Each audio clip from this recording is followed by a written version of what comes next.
Hello po. Yes, ma'am. Magandang hapon sa inyo. Magandang hapon din, kuya. At Taga saan ka, saan kuya? ka? Medyo malayo ang probinsya namin dito, ma'am. Sa Hinundan yan, Southern Leyte. Southern Leyte, province of Southern Leyte, ma'am. Saan? Medyo sulok na itong lugar na ito. May asawa po, kuya? Wala na ho, ma'am. Iniwanan na ho ako. So, makabilang buhay na ho ang misis ko. Ilan po anak, kuya? Nagkaroon kami ng 4 na anak, ma'am. Malalaki na po siya. Sila. Malalaki na. Yung bunso ko, second year college na ho siya. Second year college. Yung panganay naman, may asawa na. Doon sila sa Manila ngayon. May trabaho. Saan? Bahay mo po yan, kuya? Nagpatayo ako ng kubo-kubo dito sa probinsya. Actually, matagal ako na masukan dyan sa Manila. Almost 30 years ako na masukan dyan. Nag-security ako, tapos backup bodyguard sa mga VIP, mga kilalang tao. Congressman, gobernador, ang trabaho ko dyan dati. Nananawa na ako, nagsawa na ako sa trabahong yun, kaya nagpasya ako na umuwi lang dito sa probinsya. Ayun, ganun na naging decision ko. First time mo, kuya? Oo, medyo na-tense nga, medyo may kaba ng konti. Kasi first talaga. Parang ikaw rin siguro, pang pareho tayo. Sana all.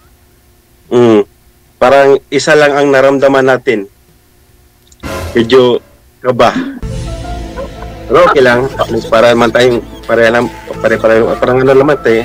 Para nagkwentuhan na tayo dito. Kaya nga po. Ikaw muna una magtanong sa akin, madam, at sasagutin ko. Mamaya ako na naman. Ano po trabaho mo Baka may ngayon? mga katanungan ka. Ano? Ano trabaho mo ngayon, kuya? Trabahong probinsya. Alam mo na matrabahong probinsya. Palayan, sakahan, mga alag-alaga ng baboy, gano'n na lang. Basta mga trabahong probinsya. Palayan, manyogan man, o babuyan, mag-alaga ng manok, o at saka may ibang mga hayop pa, kung anong available. Ilang taon ka na, kuya? 50 years old na po ako, madam. Medyo, kumbaga sa manok na panabong, tandang na. Ganador na. Oo. Hindi alata. Parang parang 60 na. Parang senior na ba? Papunta na lang. Papunta sa inyo. Ganun talaga ang buhay natin. Talagang doon tayo patuloy. Walang patutungo. Papunta sa matanda. Hindi natin matipigilan ang edad natin. Talagang tumatanda tayo. True. Kasi alam mo na, lilipas lang tayo sa mundong ibabaw na to. Hiram lang ang buhay natin. Ganun talaga. Ganun ang patakaran ni Lord eh. Wala tayong magagawa. So, anong lugar? Ako naman matanong, madam. Anong lugar sa inyo? Uli? Cagayan. Cagayan. Okay. Nakapunta ako dyan. Yung nag-escort pa ako sa mga VIP, narating ko yung parting Ilocos Norte.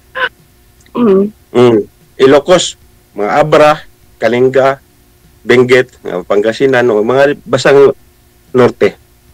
Galing ako dyan. Kaya nag-escort ako sa mga VIP, sa mga amo ko dati. Bago lang di ako dito, mga last 2023, medyo kasagsagan pa yun ng COVID. Medyo kasagsagan pa ng COVID, umuwi ako dito. Kaya pala. First time ko lang dito. Kaya baya ako. Ganun talaga. Tanggalin mong kaba mo. Bagay normal naman yan na may kaba. Sana mga anak mo ngayon, yung pamilya mo ngayon, yung asawa mo, wala o sumasa kabilang bahay lang. Tama ka. Asawa uli. Tama ka, sir. Ilang anak nyo? Mamalaki na siguro. Sa edad natin to, siguro, siyempre, malalaki ta mga... Pangalan na po, 29 panganay, 24 pangalawa, 7 years old. May 7 years old ka pa. Medyo, na siya, parang mag-menopause child na yata yun. Oo, Talagang tama ka, sir. Talagang nakahabol pa. Nakahabol pa si sir. Talagang pag nagsipag ka talaga, may maani talaga, makakahabol ka pa. Last na siguro yun siya. Last baby na. Pero yung mga anak mo, nasa poder mo o nasa na doon ngayon sa ex mo? Yung panganay ko may trabaho. Tapos yung pangalawa may asawa na sa kay maliit ko ngayon sa akin. Pero nasa atin at nagtatrabaho po ako. Okay.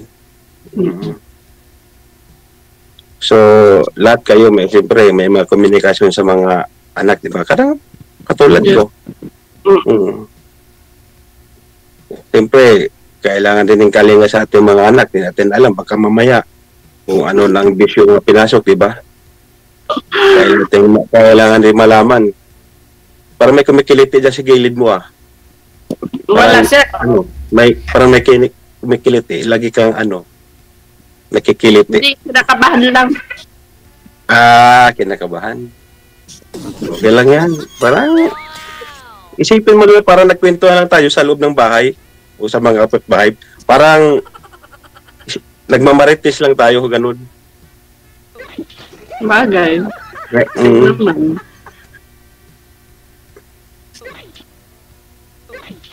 So, ngayon, tanongin kita, anong purpose mo? Bakit ka sumali dito? Magbaka sakali lang. Na Makahanap ng matinong partner. Sana all.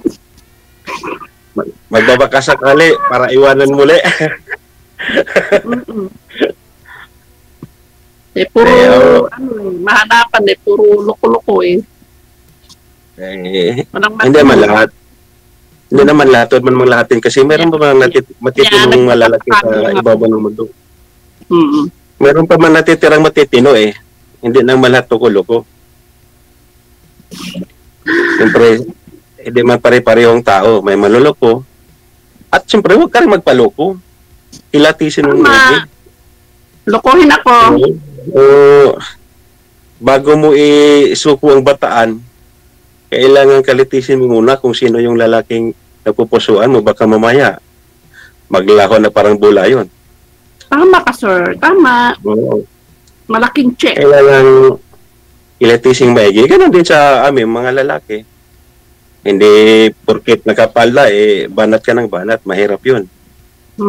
Baka makahanap ka ng makatimpo ka ng sa nga panahon ngayon, baka makahanap ka ng mga high voltage lead din. Naku po, mahirap yun.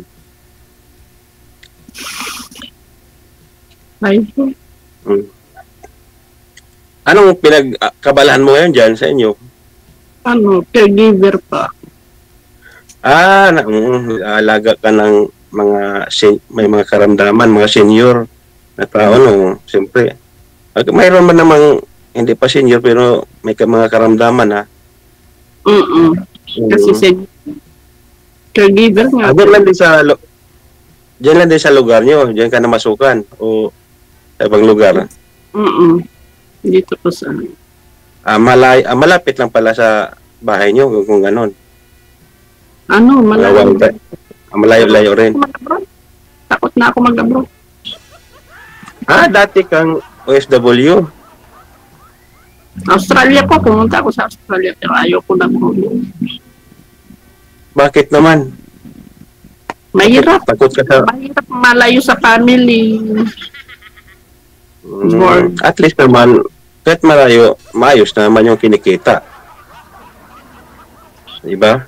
Kasi sabi nga nila, homesick versus dollar eh. Mm. Sabagay. Ang katumbas ng pangulila mo sa pamilya, siyempre, ang bayad naman doon, siyempre dollar eh. Kumpara doon sa Pinas lang, di ba? Magtiyaga tayo sa maliit na sahod. Pero at least naman, kapiling mo mga mahal sa buhay, malapit ka. Kaya nga, parehong pera. Mm. Pera din doon, pera din dito. Kaya nga yung iba talaga, nagnais, nagsika pag-abroad kasi kunti lang kinikita dito sa Pinas. Alam mo na yun. Ay, malaki ang ginagastusan rin, lalo sa mga anak na nag-aaral pa. Diba? Sa ating mga araw-araw na pangailangan, hindi sapat yung kinikita natin. Pero okay lang kung ganitong edad natin, tapos mga anak natin, may mga trabaho na may nagsusuporta sa atin, okay lang. Pero siyempre, kailangan ka rin kumayod rin. Kailangan magtrabaho para sa sarili mo. Kailangan igalaw mo katawan mo. Siyempre, nakaka-edad natin, kailangan ma-exercise ang katawan natin. Galaw-galaw, di ba? Siyempre. Ako palagi, araw-araw. May tayo.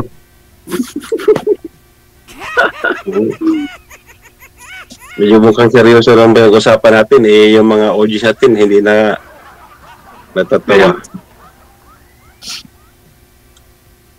Importante masaya ka. Wala kang, ano, DJ? Hindi si ma'am, importante si ma'am. Importante si ma'am masaya, kinikilig. Ganun. Kinakabahan, sir. Ko pa kayo kaninang kinikilig, parang ano first time. Parang hindi pa nakadanas ng uhahay. May ako sa mga friend ko, nakikita ko. Anong gusto ko sa babae, masiyahin. Smiling face lagi. Yan talaga ako, sir. Kahit may meron ka mga problema na dinadala, hindi malata kasi laging naka-smiling face. Marunong magdala. Smiling face.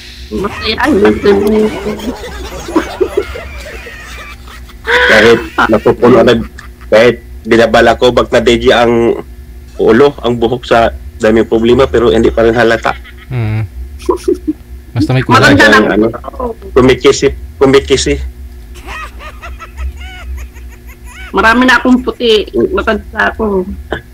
Ay, ako nga rin. Kaya tinan mo, parang sinag ng araw yung kulay ng ulo ko. Ganun talaga. Pag nagpuputi, yan ang sinasabing sign of oldness yan. Talaga maiwasan yan. Talagang pag nagkaedad tayo, talagang nagmumuti na. Pero okay lang yan. Basta nandyan siya. Huwag lang yung aalis. Ang mahirap pag aalis ang buhok, nagpupo. Magpagkamalantang isang tupapa niyan. Sir DJ, hanggang 4 o'clock lang ako O 20 minutes. Go ahead. May trabaho kasi ako. Nagpasok ka pa. Sige, okay lang. Marami pa naman pagkakataon na muli. Sasali ulit. Pwede naman siguro tayong mag-usap muli o sa iba na naman. Ano naman yun Ano tayo yung number mo siya? Or messenger mo?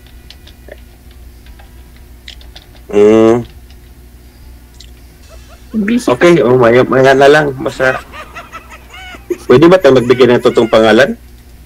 Parang nakalimutan itong instruction ni manager baka magkamali tayo. Mahirap pa pagsabihan. Mapag ganito, matanda na tayo Kaya nga po siya. Ano pangalan mo siya? Pala? Arnold. Schwarzenegger. Arnold Schwarzenegger. Tandaan niyo ma'am, napanood mo yun? Yung Komando? Di mo napanood pala yung Komando. Ako ang bida nun. Mahilig sa movie. Ako ang bida nun, ma'am. Tayo ko ang bida nun. Kanta, ganun di joke.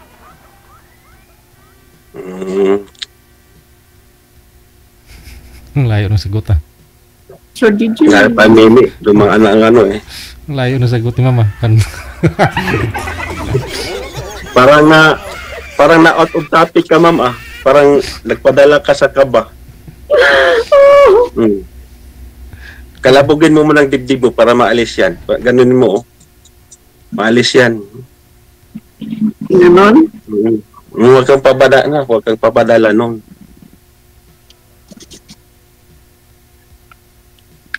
Kuya, magpapalam ako mamaya. So, wala ka nang katanungan sa akin. Kanina sana alauna, sir. Kahit ilang oras tayo mag-usap. Okay. Okay lang kasi siyempre priority natin ang trabaho natin, siyempre. May pasok. Ayos lang. May pasok ka rin, kuya. Importante sa ngayon wala. Pero may pupuntahan lang ako. Ano pa yun sa kain mo? Meron lang akong i-deliver na paninda ko. Okay. May deliver akong balanghoy, kamuting kahoy.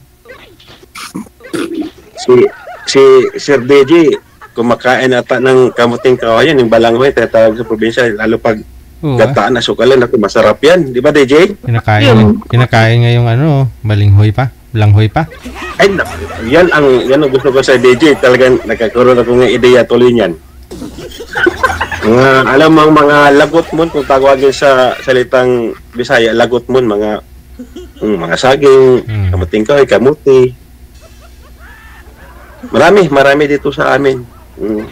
Basta magsipag ka lang, hindi ka magugutom. Yan naman talaga ang puhunan mo dito sa probinsya. Kailangan marunong ka magpapawis para hindi ka magutom. Huwag lang yung nakanganga lang sa itang tabi. Naku, wala kang kita niyan. Wala kang makakain.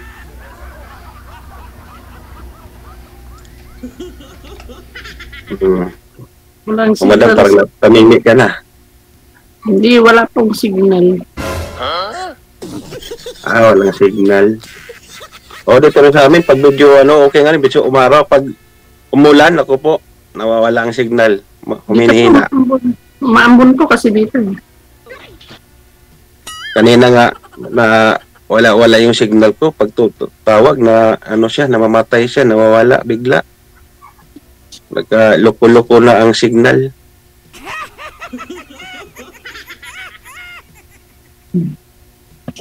Ma'am, bahay nyo dyan o bahay ng amo mo?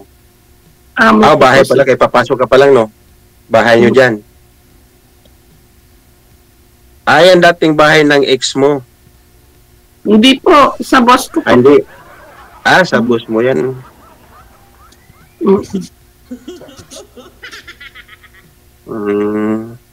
So, ibig sabihin, yung bahay ng boss mo, tapos bibiyahe ka pa? O dyan na, di na bibiyahe? Nandiyan na mismo yung amo mo? Dyan na mismo. Ay, ibig sabihin, stay-in ka pala dyan. Dito na po ako nakatira. Oo. Pero yung oras ko po per o'clock. Maganda para makatipid ka na, hindi ka na mamasahe. Nandyan na. Nandyan na lahat. Opo, sir. Hindi ka na mahirapan pa mag-travel kasi minsan traffic. Maipit ka sa tindi ng traffic. Mahirap. Magul ng oras. Oo. Sir DJ. So ano pang pag-usapan natin sa buhay? Mukhang gusto ka na yata suluhin ni Ma'am Sir. Nagmamadali na eh. Naku po, huwag mong gawin yan. Naku. Ayaw ko yung pinipikot ako. Ayaw ko yung pinipikot ko, DJ. Gusto ko yung naghihirap din sila sa akin. Oo Gusto ko yung pinaghirapan din ako. Sir, bakit sana kung walang trabaho? Inagabol ako ng oras. Sige po, ma'am. No? Matagal pa naman yung oras mo. 20 minutes, 22 minutes pa. Tuloy-tuloy lang usapan ninyo. Anytime, pwede nyo tawagan ng isa't isa. Sabihin mo na lahat, madam, ang hinanaing mo sa akin. Sabihin mo na lahat, ibuhos mo na. Sige, sa off-cam na lang, no? Sir, thank you, ma'am. Di ko alam kung naiihi ba si ma'am o gustong magdudumi, ano.